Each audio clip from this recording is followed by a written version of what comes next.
আসসালামু আলাইকুম রহমতুল্লাহি অবরকাতুহ। সম্মানিত দর্শক, ২০২৬ সনের মে মাসের একদম শেষ প্রান্তে এসে এই ভিডিওটি করছি। আজকে মে মাসের ২৬ তারিখ সন্ধ্যাবেলা। দুদিন পরেই পবিত্র ঈদ উল আজহা। আজকের দিনে হাজিরা আরাফাতের ময়দানে ছিলেন এবং সেখান থেকে ইয়াউমে আরাফা শেষ করে তারা মিনাতে আসবেন, মুজদালিফায় রাত্রি যাপন করবেন। এরপরে তারা মিনাতে তাঁবুতে ফিরে এসে শয়তানকে পাথর মারবেন। তো এরকম একটি দিনে হঠাৎ করে আমাদের সামাজিক মাধ্যমে কবি নজরুলের একটা বিখ্যাত উক্তি, কবি কাজী নজরুল ইসলামের একটা বিখ্যাত উক্তি, আজই শয়তান বসিয়ে আছে স্রষ্টার সিংহাসনে, এটি ভাইরাল হচ্ছে। প্রথমত এটি যে শব্দ হিসেবে, বাক্য হিসেবে ভাইরাল হয়েছে, কিন্তু এটিকে নিয়ে দেখলাম যে এই কাহিনীটি নিয়ে এটি মূলত একটি প্রবন্ধ কবি নজরুল ইসলাম, যেটি ১৯২৬ সনের অক্টোবর মাসে তিনি এটি লিখেছিলেন বঙ্গবাণী পত্রিকাতে। তো ২৬ সনের এপ্রিল মাসে, ১৯২৬ সনের এপ্রিল মাসে কলকাতাতে হিন্দু এবং মুসলিমদের ভয়াবহ দাঙ্গা হয়। তো দুটো দাঙ্গা, ১৯৪৬ সনে একটা দাঙ্গা হয় কলকাতাতে এবং সর্বভারতে, কিন্তু সেটার চাইতেও বিচ্ছিন্নভাবে ১৯২৬ সনে যে দাঙ্গাটি কলকাতাতে হয়েছিল, এটি সারা বিশ্বের মানুষকে রীতিমতো নাড়া দিয়েছিল। ব্রিটিশ শাসনের যে divide and policy rule, Hindu এবং মুসলিমদের মধ্যে যে বিভক্তি তৈরি করা হয়েছিল এবং পুরো রাজনীতির অঙ্গনে যে বিষ বাষ্প ছড়িয়ে পড়েছিল, সেই বিষ বাষ্পের কারণে যখন একটা জনযুদ্ধ হয়, যখন একটি সিভিল ওয়ার হয় এবং যখন একটি দাঙ্গা হয়ে যায়, সেই দাঙ্গার পরিবেশ এবং পরিস্থিতি কতটা ভয়ঙ্কর হতে পারে সেটি কাজী নজরুল ইসলামের প্রবন্ধে বঙ্গবাণী পত্রিকাতে অক্টোবর মাসে, তার সেই প্রবন্ধে মানুষ এবং ধর্ম সম্ভবত শিরোনাম, তিনি যেভাবে ফুটিয়ে তুলেছেন, it's a masterpiece of the world history and literature, মানে সাহিত্য এবং ইতিহাসে একটা মাস্টারপিস। তো তার সেই প্রবন্ধটি অডিও ক্লিপ আকারে বাংলাদেশের একটি অনলাইন পোর্টাল রয়েছে চর্চা, প্রথম আলোর একসময়ের সেই যে নামকরা সাংবাদিক জনাব সোহরাব হাসান, সম্ভবত অ্যাসোসিয়েট সম্পাদক ছিলেন, তিনি রিটায়ার্ড করার পরে প্রথম আলো থেকে এখন একটি অনলাইন পোর্টাল চালাচ্ছেন চর্চা। সেই চর্চাতে দেখলাম যে এই প্রবন্ধটি সামহাউ কেউ কণ্ঠ দিয়ে এটাকে একটা অডিও ক্লিপ হিসেবে ছেড়ে দিয়েছে। ওখানে ভিউ হয়নি, কিন্তু যে সেখানে যে শিরোনামটি ব্যবহার করেছে, যে শিরোনাম নিয়ে আমি এখন আলোচনা করছি, এটি রীতিমতো ভাইরাল হয়ে পড়েছে। এখন প্রশ্ন হলো যে হঠাৎ করে এই সময়টিতে কেন শয়তান স্রষ্টার সিংহাসনে বসেছে, এই কথা এলো। এটা কি কলকাতাতে শুভেন্দুকে ইঙ্গিত করা হলো, নাকি বাংলাদেশে তারেক রহমান সাহেবকে ইঙ্গিত করা হলো? এটি কি ডোনাল্ড ট্রাম্পকে ইঙ্গিত করা হলো, নাকি নরেন্দ্র মোদীকে ইঙ্গিত করা হলো? Does not matter. মূল ব্যাপারটা হলো বাংলাদেশের এখন সার্বিক যে পরিস্থিতি, সেই পরিস্থিতিতে মানুষ আতঙ্ক অনুভব করছে যে কলকাতাতে ১৯৪৬ সনে এবং ১৯২৬ সনে যে ভয়াবহ দাঙ্গা হয়েছিল, ওইরকম একটা দাঙ্গা হয়তো বাংলাদেশে অনিবার্য হয়ে পড়েছে, অথবা কলকাতাতেও অনিবার্য হয়ে পড়েছে। আগে কলকাতা দিয়ে শুরু করি। আপনারা জানেন যে শুভেন্দু সেখানে ক্ষমতা আসার পরে, মমতা ব্যানার্জি পরাজিত হওয়ার পরে সেখানে প্রাথমিকভাবে হিন্দু মুসলমানদের একটা মারামারি হয়ে গেছে। মুসলমানদের বাড়িঘর লুটপাট হয়েছে, গরু জবাই নিষিদ্ধ করা হয়েছে, ব্যবসা প্রতিষ্ঠান ভাঙচুর করা হয়েছে এবং বহু মুসলিম যারা পলিটিক্যাল লিডার্স রয়েছেন, যারা মমতা ব্যানার্জিকে সমর্থন করতেন, তারা পশ্চিমবঙ্গ ছেড়ে পালিয়ে অন্যান্য জায়গাতে চলে গেছেন। ঠিক বাংলাদেশে আওয়ামী লীগের যে অবস্থা হয়েছে একই অবস্থা সেখানে। এবং শুভেন্দু গায়ে পড়ে বাংলাদেশের সঙ্গে ঝগড়া করতে চাচ্ছেন, সীমান্ত বন্ধ করতে চাচ্ছেন এবং বাংলাদেশে যারা সেই আওয়ামী লীগ বিরোধী শক্তি রয়েছে বর্তমান তারেক রহমান সাহেব থেকে শুরু করে জামাত, তাদের সবাইকে অকথ্য ভাষায় গালাগাল করছেন। এটা গেল সীমান্তের ওপারে। সীমান্তের এপারে আমাদের বাংলাদেশে যারা ক্ষমতায় আছেন, প্রধানমন্ত্রী, স্বরাষ্ট্রমন্ত্রী, এরকম পাওয়ারফুল পদ পদবীগুলোকে কেন্দ্র করে মানুষ যাকে বলা হয় রীতিমতো ঔদ্ধত্য প্রদর্শন করছে, বেয়াদবি করছে, যা মুখে আসে তাই বলছে।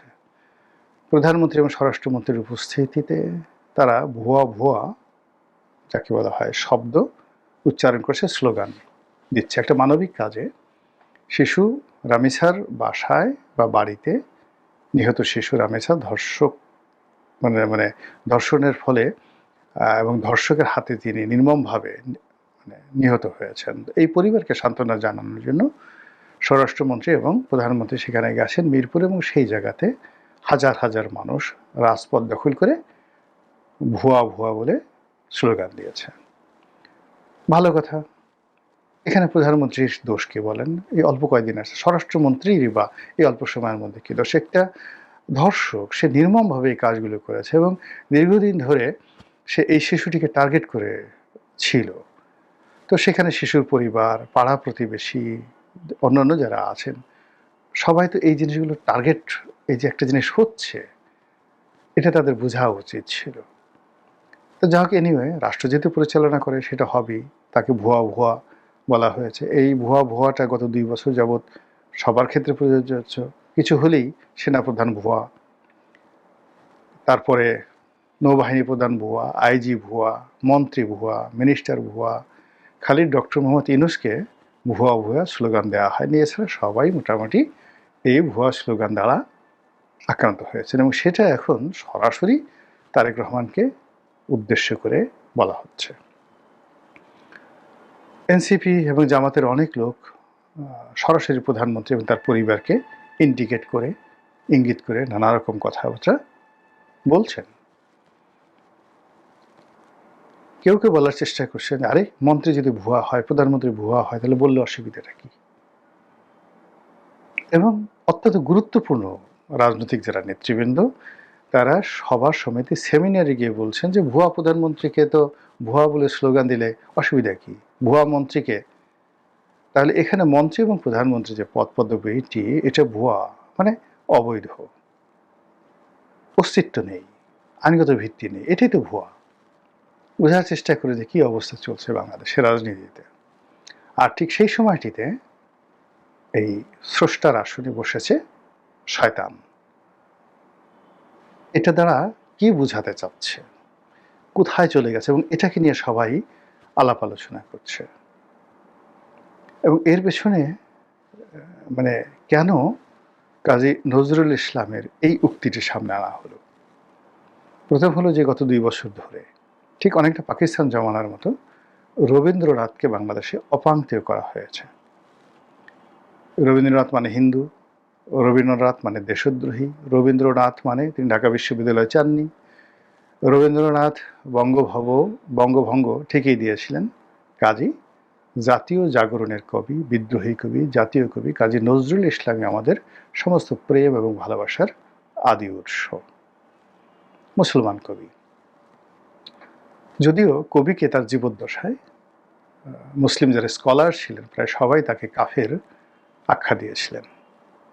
বলা হয়ে থাকে যে তিনি জীবনের একটা সময় এসে ঈমান হারা হয়ে পড়েছিলেন এবং তিনি কালীর পূজা করতেন। এবং এই যে উক্তিটি, আজকে যে শিরোনামটি দিয়েছি, এখানেও তিনি সরাসরি বিধাতা, একদিকে বিধাতা, একদিকে আল্লাহ, গড, এবং হিন্দুদের কালী, মা কালীকে তাই তিনি একই জায়গাতে নিয়ে এসেছেন। তিনি যেটা বলার চেষ্টা করেছেন যে ধর্মের আলখেল্লায় যারা আছেন, কেউ হয়তো গেরুয়া পোশাকে সন্ন্যাসী, কেউ হয়তো গির্জা বা প্যাগোডাতে যাওয়া ধর্মগুরু, খ্রিস্টান এবং ইহুদি ধর্মগুরু, কেউ হয়তো দাড়ি এবং টুপি পরা মুসলিম সবাই মূলত আল্লাহকে ব্যবহার করে, দেবতাকে ব্যবহার করে, রাসূলকে ব্যবহার করে, নবীকে ব্যবহার করে মানুষকে অত্যাচার করে, মানুষকে মারে, মানুষকে খুন করে।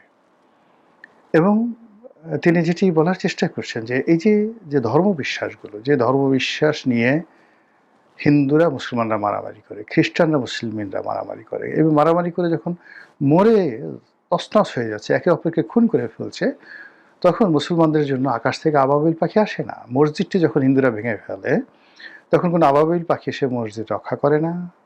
বা মন্দির যখন মুসলমানরা ভেঙে ফেলে, তখন কালী, হিন্দুদের যে দেবী কালী, সে তার সেই যে রণমূর্তি নিয়ে, তার হাতে যে বিশাল রামদা, তার জিহ্বা যেভাবে বের করে থাকে, ওইভাবে কালী মূর্তি ধারণ করে, রণমূর্তি ধারণ করে সে তার মন্দির রক্ষা করতে আসে না।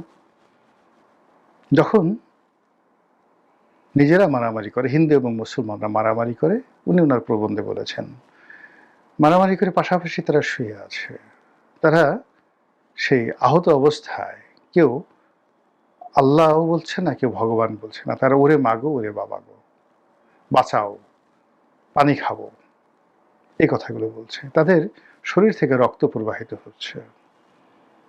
এবং কবি যেটা বলার চেষ্টা করছেন যে যারা মরে গেল, এরকম মরে যাওয়ার পরে যার মুখে দাড়ি ছিল সে হিন্দু, নগেন বাবু কথার কথা, নগেন বাবুকে মনে করালো মুসলিম, তাকে নিয়ে কবরে ছুটলো মুসলমানরা দাফন কাফন করার জন্য।